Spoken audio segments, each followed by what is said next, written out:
So you guys are always asking me, how do you know when you can replant them? What do you do with the babies? I've talked about how a lot of my agave, especially the century one, send off tons of babies. Like as I replant them every year, I take these off. And you get, guys, look at this pile of babies. Some of these are different ones. Even something as small as, look, this one has one little root. It's gonna be fine. Actually, I'm gonna plant that one because I have so many of these, I don't need that. So, you can plant them in a plastic pot. I save tons of plastic pots from when I plant things. You can plant them in a nice pot. If it has a hole, I like to put a shard of something in the bottom. My cats broke these really pretty antique pots once, so to give them a good life, I keep them and use them in the bottom. I have something that has a slight curve to it so it doesn't plug the hole. It just covers it so all the soil doesn't go out the bottom. You could use anything. Some people use, like, I think actually someone just told me they use coffee filters, which I thought was a great idea. So anything that just kind of stops it a little bit. So I'm gonna fill this up with soil, just a good potting soil.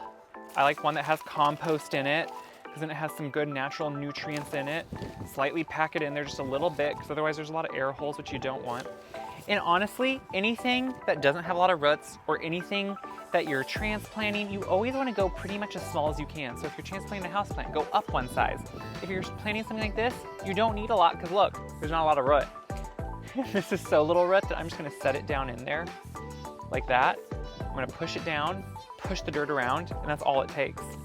Now, if it was one like this that has a lot of roots, I would trim those roots just because you don't need to worry about all those roots, and it does not need all those. These are extremely durable plants. I like to start with something more like that. It's perfect root structure to start in. And guys, that's all it is. So when you have extra plants, if you have agave, succulents that have all these extra babies on them, that is all you do, and it is that simple.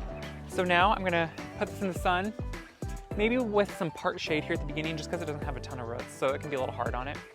Water it like maybe once a week.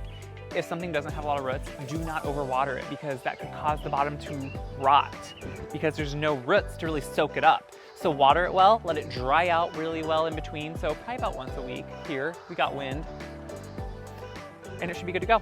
And soon you'll have a whole nother agave that you don't know what to do with, so you put another pot in like I do and have 5,000 pots around your yard. So if you like these videos, make sure to tell me, ask me questions, tell me what you want to see. These are fast, quick, fun videos, and I want you to have fun with them. Learn from them, tell me what you want to see, share them around, let the world know that gardening is easy and fun and shareable. See, you can just gift them to everyone.